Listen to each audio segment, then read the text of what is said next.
Hi guys, welcome to next India. आज है 25 जून 2021 और 25 जून 2021 से करंट अफेयर्स के जितने भी इंपॉर्टेंट क्वेश्चन बन सकते हैं सारे हम इस वीडियो में डिस्कस करेंगे और प्रत्येक क्वेश्चन से रिलेटेड हम इंपॉर्टेंट फैक्ट भी आपको इस वीडियो में बताएंगे। तो आप इस वीडियो को पूरा ध्यान से देखिए। यदि वीडियो अच्छा लगे तो लाइक, कॉमेंट तथा शेयर जरूर करें तथा चैनल को सब्सक्राइब करना न भूलें। वीडियो के नीचे लाल कलर का एक सब्सक्राइब बटन दिख रहा होगा, वहां पर जाकर आप क्लिक कर ले तथा बगल में दिए गए बेल आइकन को आप प्रेस कर ले ताकि हमारे तरफ से आने वाले सभी नोटिफिकेशन आपको जल्दी प्राप्त हो जाए। तो चलिए दोस्तों, अंत में मैं आपसे एक क्वेश्चन भी पूछूंगा, उसका आंसर आपको कमेंट बॉक्स में बताना है। यदि आप आज के वीडियो का पीडीएफ फाइल पाना चाहते हैं तो आप हमारे टेलीग्राम चैनल को ज्वाइन कर ले। टेलीग्राम चैनल का लिंक हमारे डिस्क्रिप्शन में दिया हुआ है, इस वीडियो के डिस्क्रिप्शन में दिया हुआ है, वहां पर जाए, वहां से टेलीग्राम चैनल को ज्वाइन कर ले तथा वहां से सारे आपको एक साथ पीडीएफ मिल जाएंगे। तो चलिए दोस्तों, अब स्टार्ट करते हैं। आज का पहला क्वेश्चन है, हाल ही में कहां पर दुनिया का पहला आनुवांशिक रूप से संशोधित रबड़ का पौधा लगाया गया है? तो हाल ही में यानी कल के दिन भारत के असम में दुनिया का पहला आनुवांशिक रूप से संशोधित रबड़ का पौधा लगाया गया है। यह रबड़ का पौधा जो दुनिया में पहला संशोधित रबड़ के रूप में पौधा लगाया गया है असम में। असम में रबड़ बोर्ड द्वारा गुवाहाटी के पास सरुतारी में बोर्ड के फार्म पर दुनिया का पहला आनुवांशिक रूप से संशोधित जीएम रबड़ यानी संशोधित रबड़ का पौधा लगाया गया है। जीएम रबड़ का पौधा भारतीय रबड़ अनुसंधान संस्थान यानी RRII पुथुपल्ली कोट्टायाम केरल में विकसित किया गया था। अब जान लेते हैं पौधा के बारे में। यह अपनी तरह का पहला पौधा विशेष रूप से पूर्वोत्तर के लिए विकसित किया गया था ताकि वे क्षेत्र की जलवायु परिस्थिति में बढ़ सके। जीएम रबड़ के पौधों को विकसित करने के लिए आवश्यकता महसूस की गई क्योंकि प्राकृतिक रबड़ गर्म आर्द्र अमेजन जंगलों की पैदाइश है और पूर्वोत्तर में ठंड की स्थिति के लिए स्वाभाविक रूप से अनुकूल नहीं है। फसल को वर्तमान में प्रायोगिक आधार पर लगाया जाता है। एक बार परीक्षण समाप्त हो जाने के बाद नई फसल से किसानों को बहुत लाभ होगा और साथ ही देश में रबर उत्पादन का एक बहुत बड़ा बढ़ावा मिलेगा। अब बात हुई है असम के बारे में, तो जान लेते हैं असम के बारे में। यह है मैप में असम, यह उत्तरी पूर्वी में असम, इसकी राजधानी है दिसपुर। असम का राज्यपाल है जगदीश मुखी तथा यहाँ का न्यू सीएम बने हैं हिमंत बिस्वा शर्मा। यहाँ पर 14 लोकसभा सीट है तथा 7 राज्यसभा सीटें हैं। यहाँ पर कुल विधानसभा सीटों की संख्या 126 है। यहाँ का फेमस नेशनल पार्क है Dibru Saikhowa national park, Kaziranga national park, Manas national park, Nameri national park तथा ओरांग नेशनल पार्क यहाँ का फेमस नेशनल पार्क है। चलिए अब चलते हैं अगले क्वेश्चन यानी सेकंड क्वेश्चन की ओर। सेकंड क्वेश्चन है,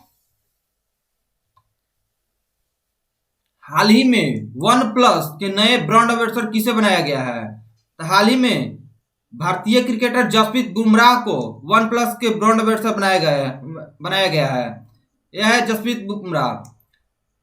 वैश्विक प्रौद्योगिकी ब्रांड वन प्लस ने क्रिकेटर जसप्रीत बुमराह का अपना ड्यूरेबल श्रेणी के लिए ब्रांड एम्बेसडर के रूप में स्वागत किया है। बुमराह के साथ साझेदारी नेवर सेटल के ब्रांड दर्शन और पूर्णता की ओर कंपनी की खोज को दोहराती है। वन प्लस वियरेबल कैटेगरी में वन प्लस वॉच शामिल है जो वन प्लस की ओर से पहली ग्लोबल स्मार्ट वियरेबल है जो premium design, seamless connection, smart fitness tracking और अविश्वसनीय बैटरी लाइफ प्रदान करती है। अब जान लेते हैं वन प्लस के बारे में तथा जसप्रीत बुमराह के बारे में। वन प्लस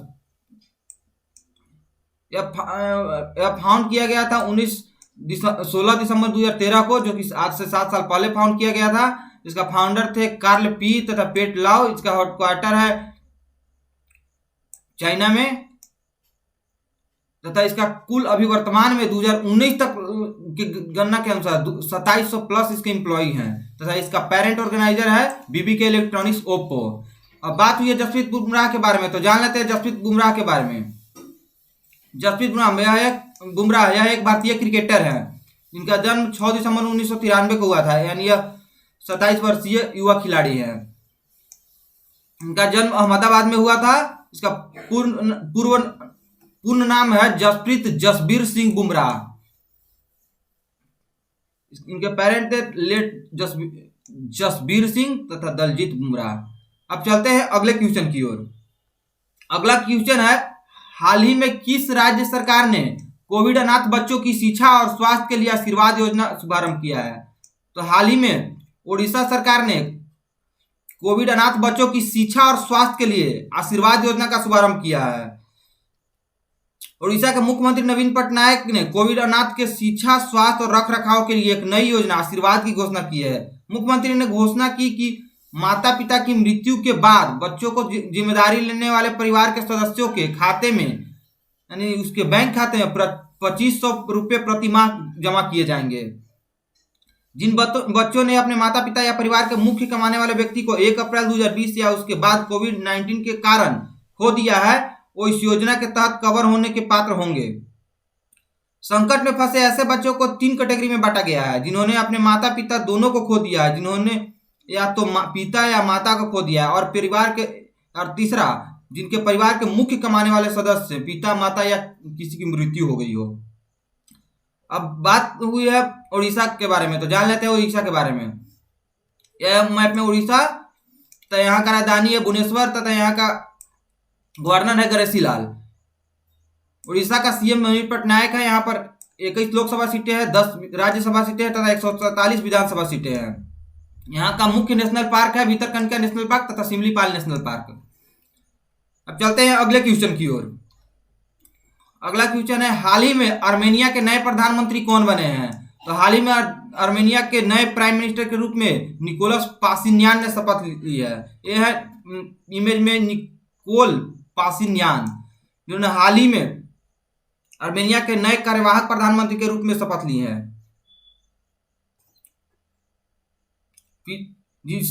आर्मेनिया के कार्यवाहक प्रधानमंत्री निकोल पाशिन्यान ने एक संसदीय चुनाव में सत्ता बरकरार रखी, जिसने पिछले साल नारगोनो कराबाख एन्क्लेव में एक सैन्य हार के लिए व्यापक रूप से दोषी ठहराए जाने के बावजूद अपने अधिकार को बढ़ाया। निकोल की सिविल कॉन्ट्रैक्ट पार्टी ने डाले गए वोटों में 53.92% वोट हासिल किए।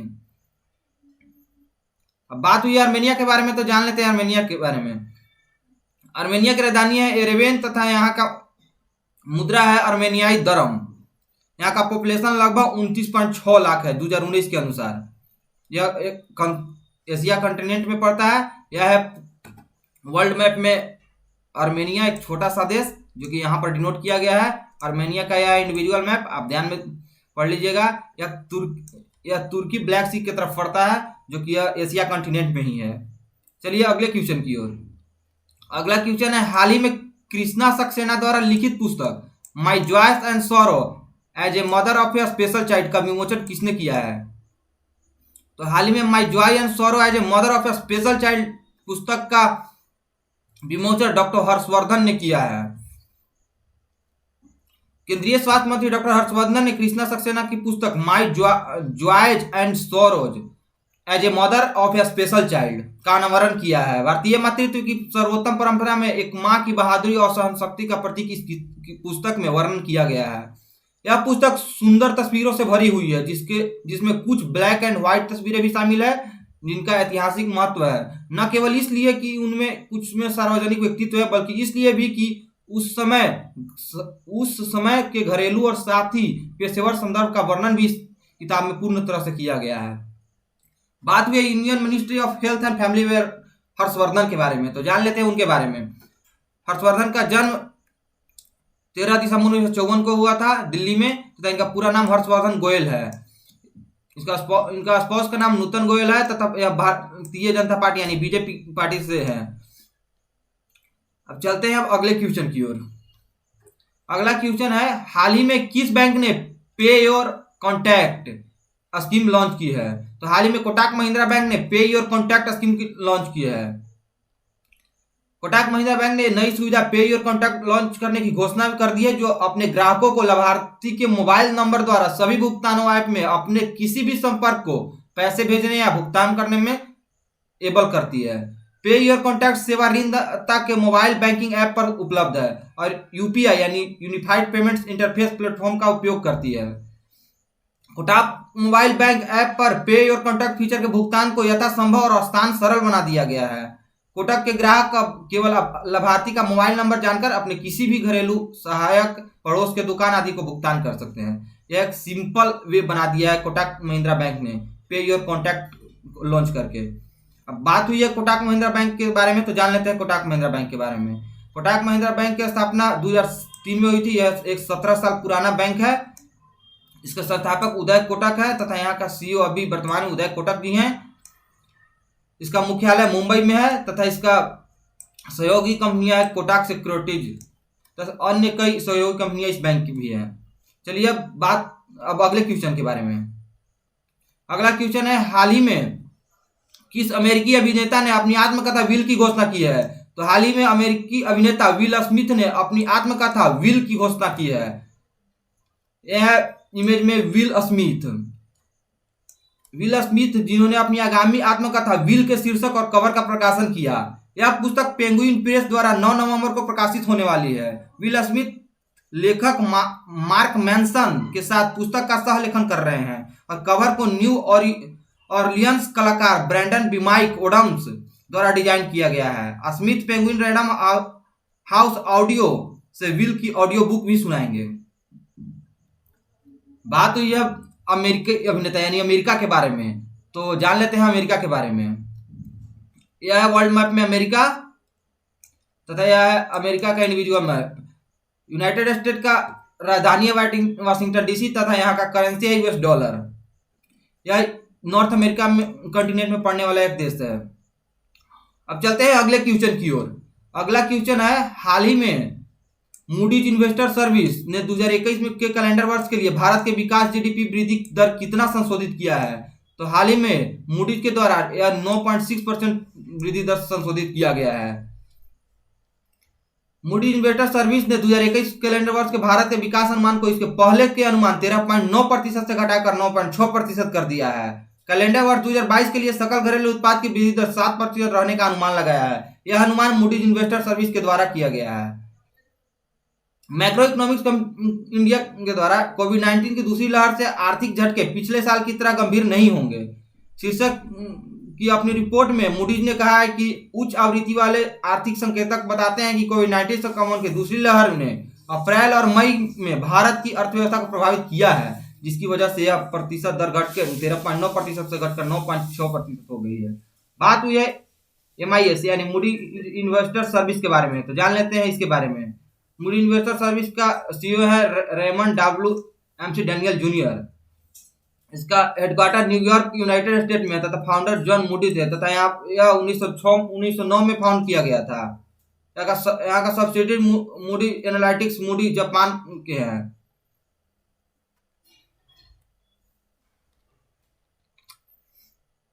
अब चलते हैं अगले क्वेश्चन की ओर। अगला क्वेश्चन है,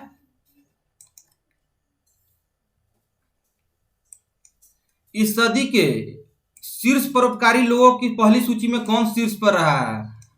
तो इस सदी के शीर्ष परोपकारी लोगों की सूची में पहले स्थान पर जमशेदजी टाटा यानी पूरा नाम जमशेदजी नुसीरवानजी टाटा रहे हैं। यह है जमशेदजी टाटा जो इस सदी के परोपकारी लिस्ट में टॉप पर रहे हैं। भारतीय अग्रणी उद्योगपति और टाटा समूह के संस्थापक जमशेदजी नुसीरवानजी टाटा एडेलगिव हुसैन फिलंथ्रोपिस्ट ऑफ द सेंचुरी की पहली सूची में शीर्ष पर रहे हैं, जो पिछली शताब्दी में दुनिया के 50 सबसे उदार व्यक्तियों की सूची है। रिपोर्ट के अनुसार मुंबई स्थित जमशेदजी टाटा द्वारा किए गए कुल दान का अनुमान 102.4 बिलियन अमेरिकी डॉलर है। हुरून रिसर्च और एडेलगिव फाउंडेशन द्वारा संकलित शीर्ष 10 की सूची में वह एकमात्र भारतीय है। 50 वैश्विक परोपकारियों की सूची में एकमात्र अन्य भारतीय विप्रो के पूर्व अध्यक्ष अजीम प्रेमजी हैं। वह 12वें स्थान पर हैं। बिल गेट्स और मेलिंडा फ्रेंच गेट्स 74.6 अरब डॉलर के दान के साथ दूसरे स्थान पर हैं। उनके बाद क्रमशः Henry Wellcome 56.7 billion dollar, Howard Hughes 38.6 billion dollar और वॉरेन बफेट 37.4 बिलियन डॉलर है। यह तीसरे, चौथे तथा 5वें स्थान पर हैं। चलिए जान लेते हैं जमशेदजी टाटा के बारे में। जमशेदजी टाटा जिनका जन्म 3 मार्च 1839 को गुजरात में हुआ था। इनके तथा इनकी मृत्यु 19 मई 1904 के हुआ था। जमशेदजी नुसरवानी इनका टाटा इनका पूरा नाम है तथा इनका स्पाउस का नाम था हीराबाई डाबू। इनका चिल्ड्रन का नाम है रतन जी टाटा, डोराबजी टाटा। रतन जी टाटा जो कि अभी कंपनी को चलाते हैं। इसका ऑर्गेनाइजेशन फाउंडेड है टाटा ग्रुप द्वारा, जो कि जमशेदपुर टाटा स्टील स्थापित है। ताज होटल इन्हीं का है, Taj Sons, Indian hotel company limited सब इन्हीं का फाउंड किया गया है।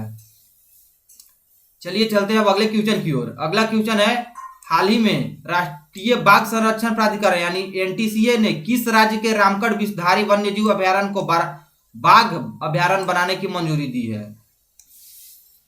तो यह है राजस्थान के द्वारा। राष्ट्रीय बाघ संरक्षण प्राधिकरण एनटीसीए ने राजस्थान के रामगढ़ विषधारी वन्यजीव अभयारण्य को बाघ अभयारण्य जीव बनाने की मंजूरी दी है। अब चलते हैं इसके बारे में जान लेते हैं, रामगढ़ विषधारी सैंक्चुअरी के बारे में। तो राजस्थान का पहले 3 टाइगर रिजर्व था, जो कि यह राजस्थान का 4थे टाइगर रिजर्व रूप में बनने जा रहा है। यह अनाउंस कर दिया गया है कि रामगढ़ विषधारी सैंक्चुअरी को 4थे टाइगर रिजर्व के रूप में शामिल किया जाएगा। तो जान लेते हैं भारत में कुल कितने टाइगर रिजर्व है। भारत में कुल अभी तक 51 टाइगर रिजर्व है, जो यह मिलकर कुल 52 टाइगर रिजर्व हो जाएगा। यह न्यूज की इसमें 52वें टाइगर रिजर्व के रूप में विषधारी सैंक्चुअरी को, जो कि रामगढ़ विषधारी सैंक्चुअरी नाम है इसका पूरा नाम, इसे शामिल किया जाएगा।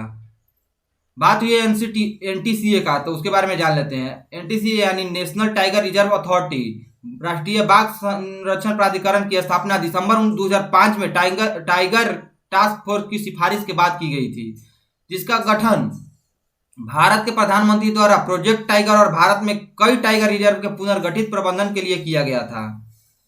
चलिए अब चलते हैं अगले क्वेश्चन की ओर।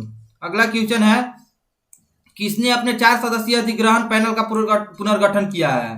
तो सेबी ने अपने 4 सदस्यीय अधिग्रहण पैनल का पुनर्गठन किया है। यह लेटेस्ट न्यूज जिसमें बताया गया है कि SEBI recognised take over panel. बात हुई है सेबी के बारे में, तो जान लेते हैं सेबी के बारे में। सेबी का फुल फॉर्म होता है securities and exchange board of India. SEBI की स्थापना 12 अप्रैल 1992 को हुआ था तथा यह इंडिया के जुरिडिक्शन में आता है। इसका हेडक्वार्टर मुंबई में है तथा इसके एजेंसी एक्जीक्यूटिव अजय त्यागी हैं, जो कि यहाँ का चेयरपर्सन है, यानी सेबी का चेयरपर्सन अजय त्यागी हैं। अब बात तो ये इस चार टेक ओवर पैनल के बारे में। तो 4 टेक ओवर पैनल कौन कौन सदस्य के रूप में जुड़ते हैं, इनके बारे में जान लेते हैं। तो इसके चेयरमैन के रूप में जस्टिस एनके सोधी जुटे हैं। दूसरे मेंबर के रूप में डारियस खम्बता जुटे हैं। अगले मेंबर के रूप में थॉमस माथ्यू टी जुटे हैं तथा एक और लास्ट मेंबर के रूप में एन वेंकटरम जुटे हैं, जो कि MD and CEO of Deloitte India का एमडी एंड सीईओ हैं। अब चलते हैं अगले क्वेश्चन की ओर। अगला क्वेश्चन है, हाल ही में एक सर्वेक्षण में निपाह वायरस के प्रति एंटीबॉडी की उपस्थिति किन प्रजातियों में पाई गई है? तो हाल ही में एक सर्वेक्षण में चमगादड़ में निपाह वायरस के प्रति एंटीबॉडी की उपस्थिति पाई गई है। जान लेते हैं निपाह वायरस के बारे में। यह हाल ही में न्यूज दिया गया है कि Maharashtra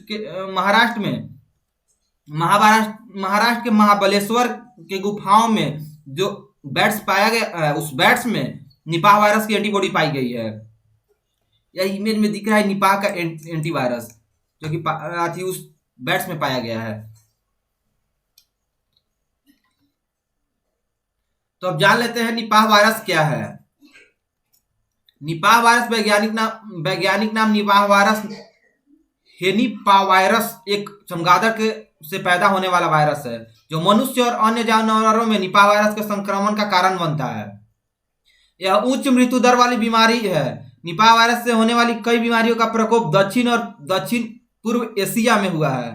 Nipah virus Hendra virus के साथ जीनस हेनिपा वायरस से संबंधित है, जिसका बीमारी का प्रकोप भी हुआ है, बहुत ज्यादा हुआ है। इसका साइंटिफिक नेम है निपाह वायरस हेनिपा वायरस। इसका फैमिली है यहाँ पर दिया हुआ है, इसका क्लास ए है, किंगडम में है, फाइलम में है तथा रियलम में है। अब इसे ध्यान से पढ़ लीजिएगा। चलिए अब चलते हैं अगले क्वेश्चन की ओर। अगला क्वेश्चन है, किस राज्य ने अधिक बच्चे पैदा करने के लिए 1 लाख रुपए के नगद प्रोत्साहन की घोषणा की है? तो दोस्तों पहले ये जान लेते हैं कि सभी राज्य तो जनसंख्या वृद्धि को रोकने में लगी हुई है, लेकिन वहीं पर एक राज्य है मिजोरम जो कि जनसंख्या को वृद्धि करने में लगी हुई है। वो भी और जो भी परिवार जनसंख्या वृद्धि करने में सक्षम होगा, जो भी परिवार है, जो भी गांव, उसको 1 लाख रुपए नकद प्रोत्साहन की भी घोषणा की है। यानी यहाँ मिजोरम का खेल मंत्री है रॉबर्ट रोमालिया। यह है रॉबर्ट रोमाविया, जो जिन्होंने मिजोरम के जनता को यह घोषित किया है कि यदि वो अधिक से अधिक बच्चा पैदा करेंगे तो उन्हें 1 लाख रुपए का पुरस्कार दिया जाएगा तथा उन्हें अवार्ड दिया जाएगा तथा उन्हें उनके कई तरह के से पुरस्कृत भी किए जाएंगे, लेकिन उन्हें 1 लाख रुपए नगद पुरस्कार दिया जाएगा। तो ऐसा दोस्तों इसलिए हुआ है क्योंकि मिजोरम का जनसंख्या घनत्व सबसे निचले स्थान यानी दूसरे स्थान पर पहुंच गई है। पहले स्थान पर सबसे कम जनसंख्या घनत्व अरुणाचल प्रदेश की है तथा दूसरे स्थान पर सबसे कम जनसंख्या घनत्व मिजोरम की है। उसी वजह से लेकर इन्होंने ऐसा घोषणा की है।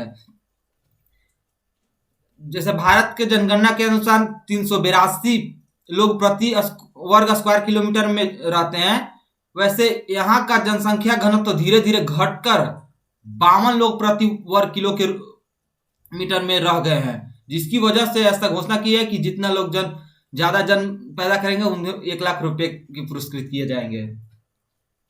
अब चलते हैं अगले, पहले जान लेते हैं, बात हुई है मिजोरम के बारे में, तो जान लेते हैं मिजोरम के बारे में।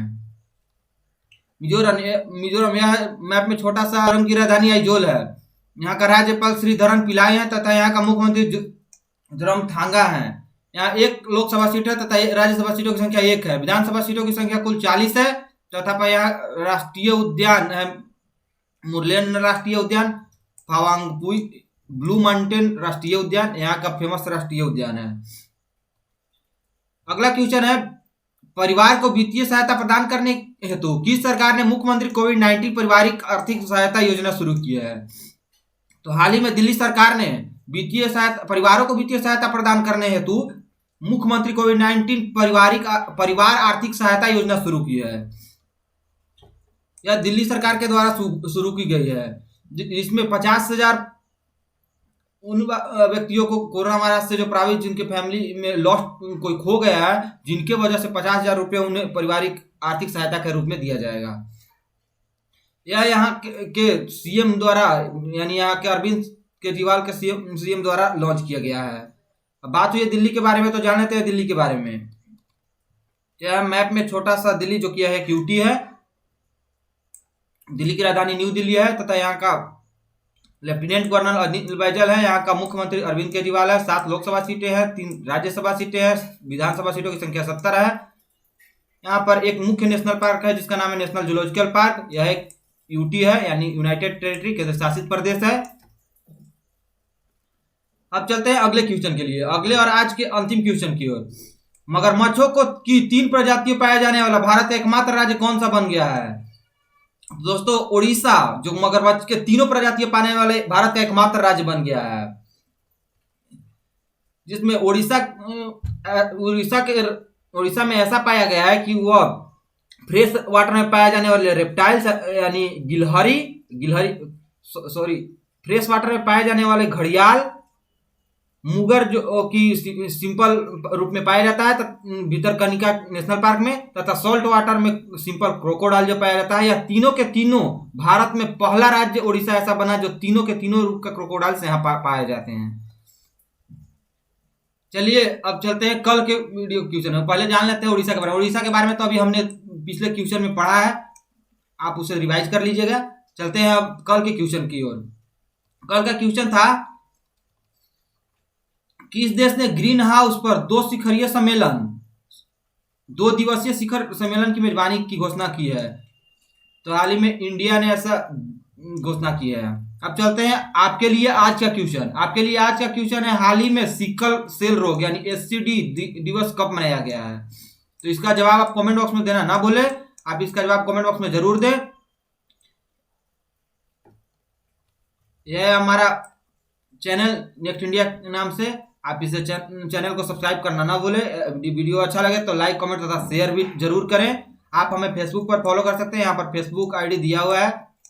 आप हमें इंस्टाग्राम, टेलीग्राम, ट्विटर सभी जगह फॉलो कर सकते हैं। ट्विटर आईडी है नेक्स्ट इंडिया 5 के नाम से।